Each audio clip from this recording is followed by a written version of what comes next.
Hola, buenas tardes a todos. Mi nombre es Leandro de Gregorio. En esta oportunidad vamos a hablar de anafilaxia y shock anafiláctico. Esto en el contexto del módulo de shock y cardiología crítica de la residencia de terapia intensiva del Hospital Militar Central. En primer lugar, vamos a intentar definir lo que es anafilaxia. La anafilaxia es una reacción sistémica, aguda, de hipersensibilidad de tipo 1, o sea que es inmediata, y que compromete a todo el organismo y en algunos casos puede llegar a ser mortal. Si bien no hay una definición de consenso de lo que es la anafilaxia, en general hay bastante acuerdo en que es una enfermedad que inicia en forma aguda y que tiene una progresión rápida. Y esto es fundamental. Progresa en minutos. Tiene síntomas cutáneos o mucosos, como la urticaria, el flush o el angiodema, y además se acompaña de síntomas referentes a compromiso de la vía aérea superior e inferior, insuficiencia ventilatoria o respiratoria y o colapso cardiovascular. Además, en algunos pacientes, sobre todo cuando la causa que desarrolla la anafilaxia es algo que se ingirió, vamos a tener síntomas gastrointestinales como náuseas, vómitos, dolor abdominal, diarrea en algunos casos, pero también un 10 o un 20% de los pacientes pueden tener un cuadro de shock e insuficiencia respiratoria en donde la anafilaxia puede llegar a ser un diagnóstico posible sin ningún síntoma cutáneo. Como dijimos, es la menor proporción, un 10 o un 20% de los pacientes, pero no todos van a tener síntomas cutáneos. En general, los cuadros anafilácticos comienzan con signos de alergia que se manifiestan a nivel cutáneo y de las mucosas. Cuando nosotros vemos las causas de anafilaxia y las causas de mortalidad en cuadros anafilácticos, no encontré estadística argentina respecto a esto, pero en esta guía del Reino Unido, que se juntó información durante muchos años, se puede ver que en el grupo etario de 0 a 4 años y en general en la población infantil y adultos jóvenes, los alimentos son la causa más importante de cuadros anafilácticos que generan hospitalizaciones y muertes, mientras que las picaduras de insectos son más frecuentes en los pacientes de edad media y ya en el extremo de más edad encontramos como primera causa tanto de mortalidad como de hospitalización las anafilaxias de tipo iatrogénicas, o sea, relacionado con medicamentos o procedimientos médicos.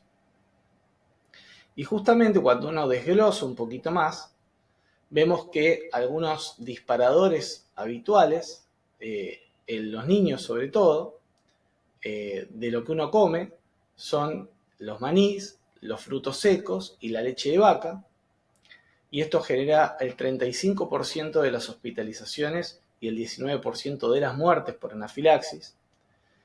Algunos medicamentos generan el 17% de las hospitalizaciones, como pueden ser quimioterápicos y antibióticos, en particular dentro de los antibióticos el amoxiclavulánico y la teicoplanina, los bloqueantes musculares y la clorexidina, pero sin embargo, los que generan el 39% de las muertes por anafilaxis son principalmente los bloqueantes neuromusculares, dentro de los antibióticos la penicilina y la cefalosporina, y los medios de contraste. También tienen un porcentaje menor de muertes causados por antiinflamatorios no esteroides. Y las picaduras de insectos son una causa menor de hospitalizaciones y de mortalidad. Respecto a la fisiopatología, a nivel celular, la célula clave es el mastocito, que se va a activar, o sea, es una reacción que se genera en en líneas generales, mediada por inmunoglobulina E, pero también puede haber activación y degranulación mastocitaria sin previa sensibilización, o sea, sin que haya inmunoglobulinas previas para un antígeno. Entonces tenemos como las dos vías, la inmunológica, que es mediada por IgE, que requiere una sensibilización previa, y aquella que es no inmunológica, como pasa generalmente con los medios de contraste o la vancomicina, que directamente genera una respuesta de degranulación. Y esta degranulación del mastocito va a liberar muchas sustancias, algunas que ya están dentro de los gránulos del mastocito, como la histamina, triptasa, quimasa, heparina y factor de necrosis tumoral alfa, que estas se liberan inmediatamente porque ya están fabricadas, y también genera un aumento rápido de la producción, en cuestión de minutos, del factor de activación plaquetario, de los leucotrienos y las prostaglandinas. Cuando sumamos todos estos factores, uno ve que todos son vasodilatadores, todos producen edema, todos producen broncoconstricción, algunos broncoespasmos, secreción de moco, alteración de la función cardíaca. Entonces, la célula clave del cuadro que lleva a la falla respiratoria y al shock es la degranulación mastocitaria. Lo importante, como dijimos, es que todos estos síntomas se van a desarrollar muy rápido, en cuestión de minutos, y por eso hay que tener un muy buen ojo clínico, un alto índice de sospecha, y pueden avanzar hasta, en el peor de los casos, un paro cardíaco o respiratorio. De hecho, las causas de muerte producidas por anafilaxia son por paro cardíaco. En general, hay una combinación de shock, hipoxemia y afección miocárdica, o por paro respiratorio, o por coagulación intravascular diseminada, o como un efecto adverso, digamos, del tratamiento, que es una sobredosis de adrenalina. Entonces, vamos a ver un paciente que luego de estar expuesto a alguna sustancia, o una picadura de insecto, o un alimento, rápidamente empieza a tener síntomas cutáneos, eritema, flushing, angioedema, empieza a tener síntomas respiratorios o de vía aérea alta, como puede ser el ardor o picazón en la lengua, en el paladar o la faringe, la hinchazón de la lengua y de la óvula, ronquera, disfonía, dificultad para tragar, salivación, estridor y síntomas en general de obstrucción de las vías respiratorias superiores. Acá podemos ver cómo todo el paladar, los pilares del paladar, la úvula y la pared posterior de la faringe se encuentran claramente edematizados. Y acá podemos comparar a la derecha una laringoscopía de una vía aérea edematizada con respecto a la izquierda de una vía aérea normal. Ven cómo las cuerdas vocales se encuentran edematizadas, las cartílagos de la laringe también. Y respecto a la vía aérea inferior, acá vamos a encontrar más frecuentemente en asmáticos broncoconstricción, con sibilancias, expiración prolongada y forzada, taquipnea, y en algunos pacientes pueden evolucionar con edema agudo de pulmón. Vamos a escultar rales y vamos a poder ver esputo en lavado de carne. A nivel abdominal ya dijimos, náuseas, vómitos, cólicos, también puede haber cólicos uterinos, diarrea, micción más frecuente. A nivel del sistema nervioso, por acción directa de estas sustancias que libera el mastocito y acción indirecta del shock y la insuficiencia respiratoria, podemos evidenciar ansiedad, inquietud, cefalea, en algunos casos convulsiones, espasmos, pérdida de conciencia y obviamente desasosiego. Y a nivel cardiovascular, acá se combinan 3 o 4 mecanismos. Uno es el aumento de la permeabilidad vascular, que se produce rápidamente la extravasación de fluidos, edemas de órganos, de piel y concomitantemente hipovolemia. Vasodilatación venosa, que genera un aumento de la capacitancia. Eso va a generar una caída drástica del retorno venoso, y vasodilatación arterial, que produce hipotensión y obviamente peor perfusión a los órganos. Y a nivel cardíaco podemos encontrar una depresión miocárdica producida por las mismas histamina, por ejemplo, pero también podemos ver arritmias o cambios de tipo isquémico en el electrocardiograma. Con respecto al shock, tanto la extravasación de fluidos y la vasodilatación genera un retorno venoso disminuido, reduce el gasto cardíaco, y esto va a producir, obviamente, sumado a la vasodilatación arterial, hipotensión. Esto a su vez altera la perfusión coronaria y afecta más todavía la función cardíaca. Y por otro lado, el edema de la vía aérea y el broncoespasmo va a contribuir a la hipoxia, y la combinación de hipoxia e hipotensión es lo que genera el bajo delivery de oxígeno a los tejidos y por lo tanto el shock, en donde el delivery de oxígeno no es suficiente para satisfacer las demandas metabólicas. Para hacer el diagnóstico de anafilaxis, en realidad necesitamos muy pocos elementos. El más importante es la sospecha clínica ante un paciente que está expuesto a un alergeno y que desarrolla rápidamente síntomas cutáneos o no, y además compromiso respiratorio, compromiso de vía aérea o compromiso cardiovascular, tenemos que sospechar un cuadro de anafilaxia. Nos vamos a ayudar además, obviamente, con el estetoscopio, que nos va a permitir detectar el estridor laríngeo, el broncoespasmo, el edema de pulmón, el tensiómetro, que nos va a permitir ayudar a detectar el colapso cardiovascular, y el saturómetro para detectar generalmente un paciente hipoxémico y taquicárdico. Con respecto al diagnóstico, no todo tiene la misma gravedad, no toda alergia es una anafilaxis. Y en este cuadro queda muy claro que los síntomas cutáneos leves que pueden involucrar, como dijimos recién, un rash, una urticaria, una inflamación de los labios o de la cara, o reacciones alérgicas de piel más generalizadas, no son en sí una anafilaxia. Para que haya anafilaxia, tiene que haber problemas de tipo ABC. ABC significa de vía aérea, de ventilación o cardiovascular, ¿sí? Recién ahí podemos hablar de anafilaxia, que obviamente en función de la gravedad de los síntomas será más o menos grave. Además, todo paciente con anafilaxia o con shock anafiláctico va a tener que ser asistido en una guardia, se va a realizar electrocardiograma de 2 derivaciones, una rutina de laboratorio, gases arteriales y radiografía.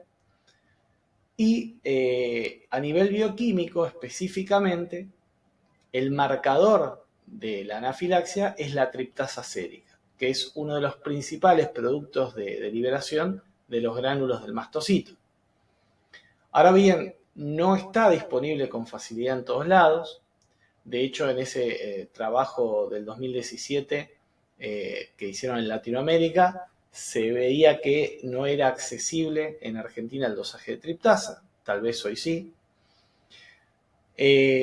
No es algo que se tenga que dosar de rutina, sino solamente en los casos en donde tengamos un paciente con un shock o con una insuficiencia respiratoria, con alta sospecha de anafilaxia y que no tengamos un diagnóstico cierto. Y lo importante es tener en cuenta que la triptasa no se eleva hasta los 30 minutos del inicio de los síntomas, hace su pico 1 o 2 horas luego y se normaliza a las 6 a 8 horas. Por lo tanto, si bien es relativamente urgente el dosaje de triptasa, nunca debemos retrasar el tratamiento para medir la triptasa. En caso de necesitar medir la triptasa, hay que tomar 3 muestras en tubo de química de suero o plasma. La primera muestra se toma lo antes posible, la segunda muestra se toma entre las 2 a 4 horas de inicio de los síntomas, tratar de que no sea luego de las 4 horas, y la tercera muestra ya se toma en la fase de resolución o de convalecencia generalmente luego de 24 horas. Y con respecto al manejo de la anafilaxia, es un cuadro grave, no lo vamos a poder manejar una sola persona, el paciente puede terminar en un paro cardíaco y necesitando reanimación. Entonces, lo primero que hay que hacer es pedir ayuda. Estemos en la calle, estemos dentro del hospital, hay que buscar ayuda, vamos a necesitar mucha gente para tratar este cuadro. Lo otro, si es posible, hay que retirar el alergeno. Acá quiero hacer una aclaración. Las guías recomiendan no inducir el vómito en caso de que sea ingesta de algo que produjo el cuadro de anafilaxia, no inducir el vómito, pero sí obviamente si es algún fármaco, discontinuar la infusión del mismo, si es alguna picadura o algo, bueno, obviamente retirar a la gente que está causando el envenenamiento. Posicionar al paciente, estos pacientes nunca deben estar de pie, la posición recomendada es sentado o incluso acostado, y si es una mujer embarazada, la posición recomendada es en decúbito lateral. Y lo más importante del tratamiento de la anafilaxia y del shock anafiláctico es los tres pilares, que son la adrenalina, el oxígeno y los fluidos endovenosos. No nos puede faltar la adrenalina, y acá quiero hacer especial énfasis, porque si bien es la droga más recomendada y ampliamente difundida en todas las guías de anafilaxia, como vamos a ver después, es la que menos se aplica. Y obviamente, una vez que hayamos empezado el tratamiento con adrenalina, intramuscular, oxígeno y fluidos, hay que empezar a atender en forma ordenada, según el ABC. Si el paciente está en paro cardíaco, se hará el RCP, y si no está en paro cardíaco, se atenderá primero la vía aérea, luego la ventilación y luego la circulación. Con respecto a la adrenalina, las ampollas de adrenalina comercialmente disponibles vienen en concentración 1 por 1000. Esto significa que es 1 gramo de adrenalina cada 1 litro de solución. Esto significa que las ampollas vienen de 1 miligramo en 1 mililitro. Es la droga más importante en la anafilaxis, es la que no puede faltar porque por actividad alfa es un potente vasoconstrictor y disminuye la permeabilidad vascular. Por efecto beta 1 es un potente inotrópico y además estimula las otras propiedades del miocardio. Y además, por efecto beta 2, tiene un efecto broncodilatador y además es un inhibidor mastocitario. Otra cosa importante, sobre todo para nosotros que somos terapistas y que casi siempre disponemos de un acceso vascular, es que la infusión de adrenalina recomendada es por vía intramuscular. Esta se vio que tiene menos riesgos y efectos adversos que por vía endovenosa, y no hay que dudar, cuando nosotros detecta un paciente que está desarrollando una anafilaxia, aunque todavía los síntomas no sean excesivamente graves, debemos aplicar la adrenalina por vía intramuscular. Tiene muy pocos efectos adversos graves y en comparación con la mortalidad que tiene un cuadro de anafilaxia no tratado o tardíamente tratado, no hay chance de no administrar la adrenalina. ¿Cómo se aplica? Bueno, dijimos, por vía intramuscular, en la cara externa del cuádriceps, ¿sí? O sea, la cara externa del muslo, se pasa media ampolla de adrenalina sin diluir, 0.5 miligramos de adrenalina. Solamente se recomienda por vía endovenosa en el paro cardíaco, en bolos quiero decir, siguiendo el protocolo de la ACLS, y la adrenalina intramuscular se puede repetir cada 5 a 10 minutos si es que el paciente continúa con síntomas de anafilaxia y no hay efectos adversos evidentes de la inyección de adrenalina. Si a pesar de estar pasando 1, 2, 3 dosis de adrenalina intramuscular no logramos compensar al paciente, pueden estar pasando varias cosas, pero lo que se recomienda es diluir 1 miligramo, o sea, una ampolla de adrenalina, en 100 centímetros cúbicos de solución fisiológica y empezar un goteo. Si estamos fuera de la terapia intensiva, se puede aplicar un microgotero y regulando según la respuesta del paciente, y si no, más adelante vamos a ver bien las dosis recomendadas, si es que la aplicamos por bomba. El otro pilar, el oxígeno. Todo paciente que está desarrollando un cuadro de anafilaxia se le debe colocar una máscara reservorio con un flujo de oxígeno alto, 15 litros por minuto, y tener presente, en caso de broncoespasmo o signos de edema laringio, que se puede administrar, no es el tratamiento de primera línea, sino que es un complemento a la adrenalina intramuscular o intravenosa, administrar adrenalina inhalada por vía nebulizada. Se cargan 4 o 5 ampollas en el nebulizador y se nebuliza. Esto demostró que mejora el broncoespasmo y disminuye el edema de glotis. Y el otro pilar es la resucitación con líquidos. Tenemos que tener presente que un paciente con un cuadro de shock anafiláctico va a generar una hipovolemia efectiva en pocos minutos del 30% de su volemia. Por lo tanto, la administración de 1 o 2 litros de solución fisiológica o solución balanceada de Ringer lactato en forma rápida está recomendado.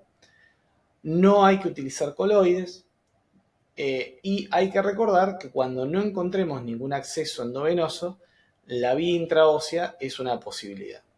Con respecto al acceso endovenoso, la recomendación es 2 catéteres periféricos cortos y gruesos, o sea, 18, 16, 14, no menos que eso.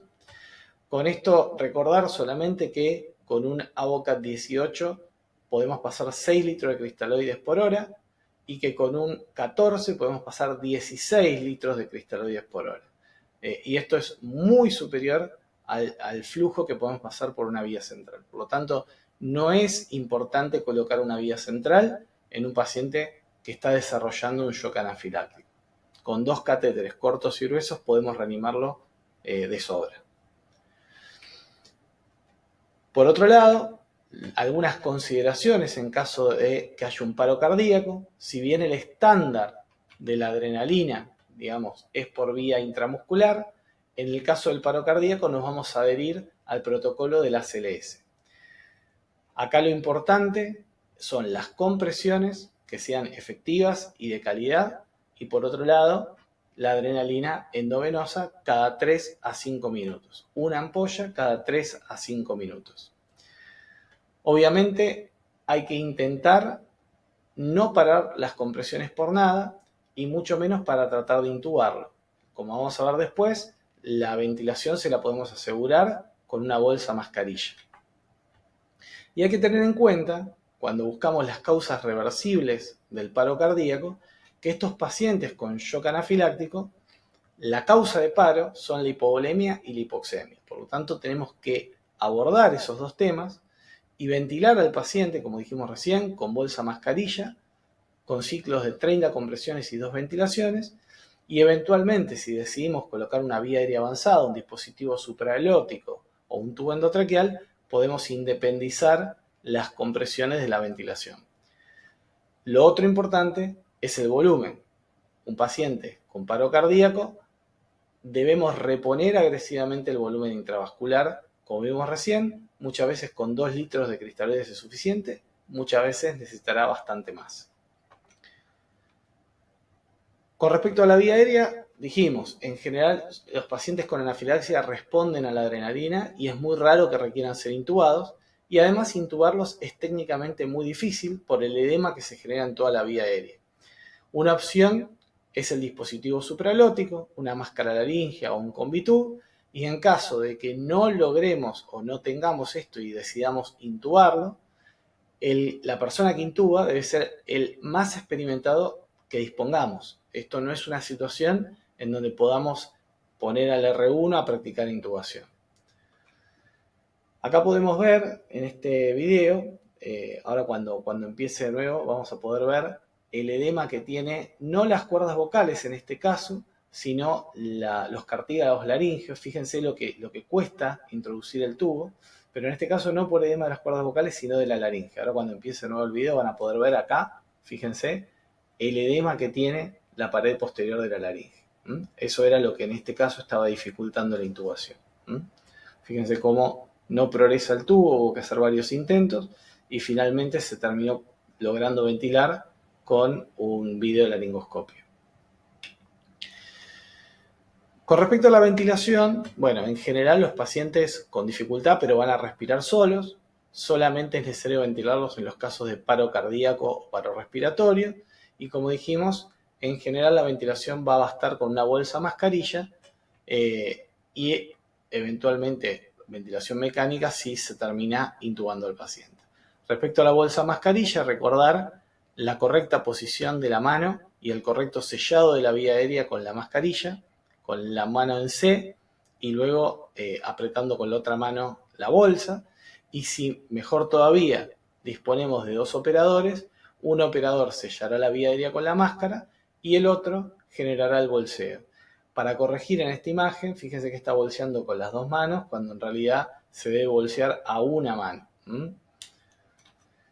Y tener presente que en un contexto de vía aérea probablemente dematizada, si tenemos dificultades para hacer ingresar el aire con la bolsa mascarilla, podemos colocar una cánula de Mayo o cánula orofaringea que nos va a permeabilizar lo que es la vía aérea superior, separando la base de la lengua, y probablemente nos ayude a ventilar más eficientemente al paciente.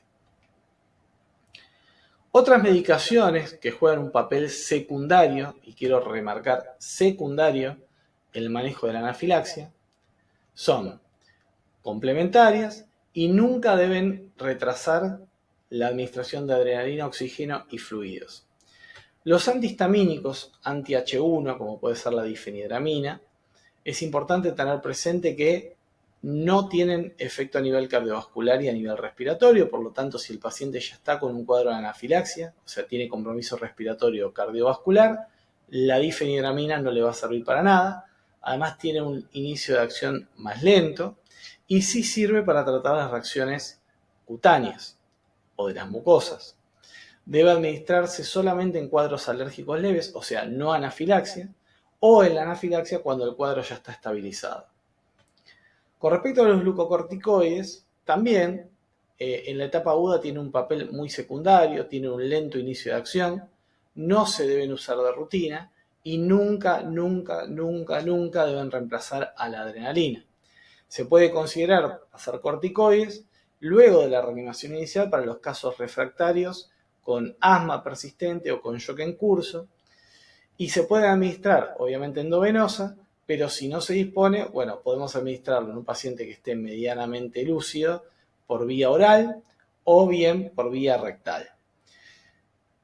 Las dosis estándar serían 200 miligramos de hidrocortisona u 8 miligramos de dexametasona. No hay consenso sobre esto, pero en general son como las dosis máximas recomendadas.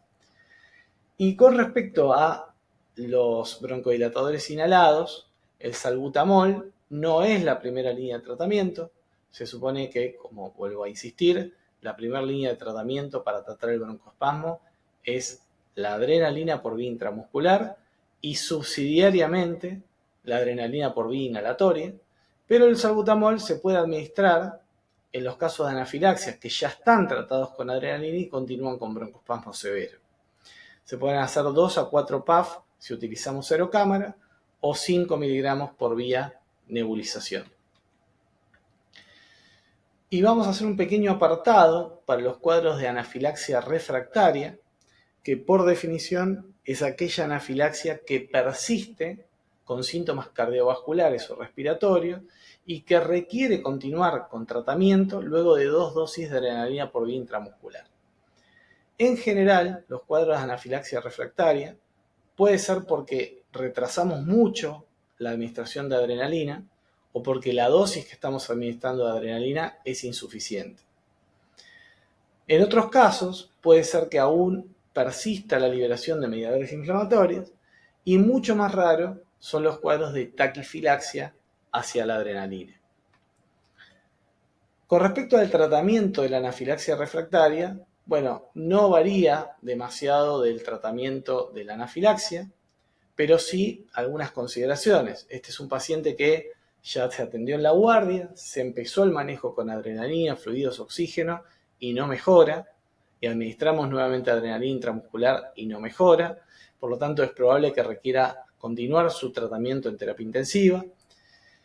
Hay que intentar optimizar la infusión de adrenalina, existen discusiones de si la segunda dosis hay que administrarla en la misma pierna o en la pierna contralateral, porque por ahí en esa pierna no se está absorbiendo bien. Pero ya para estos cuadros graves y persistentes, en general se recomienda la infusión endovenosa con dosis de 0,1 a 0,2 microgramos por kilo por minuto. Esto obviamente lo vamos a tener que hacer por bomba de infusión. Estos pacientes en general van a terminar intubados o con una vía aérea avanzada, con ventilación mecánica, con sedación. En general se recomienda colocarles una línea arterial invasiva para ajustar mejor las dosis de adrenalina y para ir manejando el cuadro de shock. En general son pacientes que van a requerir mayores volúmenes de reanimación con cristaloides, y si el shock sigue siendo refractario a pesar de todas estas medidas, se puede administrar con muy bajo nivel de evidencia un segundo vasopresor como noradrenalina, vasopresina o azul de metileno. Como resumen del tratamiento, les dejo este cuadrito que no lo saqué de ningún lado, sino que lo hice yo, medianamente para tener en cuenta de que el pilar del tratamiento, por eso lo que está puesto arriba de todo, es la adrenalina, que en caso de paro cardíaco, el protocolo va a ser el del ACLS con RCP y compresiones efectivas, más la ventilación con bolsa mascarilla, y adrenalina, una ampolla cada 3 a 5 minutos, tratar las causas reversibles del paro, que en este caso sería la hipoxemia y el shock. Y para los casos que no estén en paro cardíaco, pero que cursen con shock, insuficiencia respiratoria, edema de glotis o broncoespasmo, o sea, síntomas cardiovasculares o respiratorios, el tratamiento es adrenalina intramuscular, repetible cada 5, 10 a 15 minutos, y si eventualmente el cuadro persiste, en infusión continua. Algún papel tiene la adrenalina inhalada como secundario a la adrenalina intramuscular en los casos de edema de glotis y broncoespasmo. En todos los pacientes con síntomas respiratorios o de shock debe administrarse oxígeno, y en prácticamente todos los pacientes que tengan paro cardíaco, shock, vamos a tener que administrar grandes volúmenes de cristaloides. La difenhidramina queda reservada para los cuadros leves con síntomas dermatológicos a dosis de 1 o 2 miligramos por kilo, dosis máxima de 75 miligramos, o una vez que el paciente esté estabilizado de su cuadro de anafilaxia, se puede administrar la difenhidramina. Los corticoides, como siempre, en forma controvertida, pero bueno, máximo 200 miligramos de hidrocortisona, en prácticamente desde los síntomas cutáneos hasta el shock persistente. Salbutamol en aquellos cuadros de broncoespasmo que no respondan adecuadamente con el tratamiento con adrenalina. Y los antieméticos si el paciente llega a tener sintomatología de náuseas, vómitos o mucha sintomatología abdominal. Por último, pese a que en todas las guías de anafilaxia que busqué y encontré, desde recientes hasta no tan recientes, el tratamiento estándar es la administración de adrenalina. Como les dije antes, encontré un trabajo estadístico del manejo de la anafilaxia en América Latina, del 2017, y entre otras preguntas, como si hay triptasa disponible y demás, la pregunta 7 pregunta si en su país el tratamiento habitual cuál es el tratamiento habitual para la anafilaxia en la guardia y en los servicios de emergencia.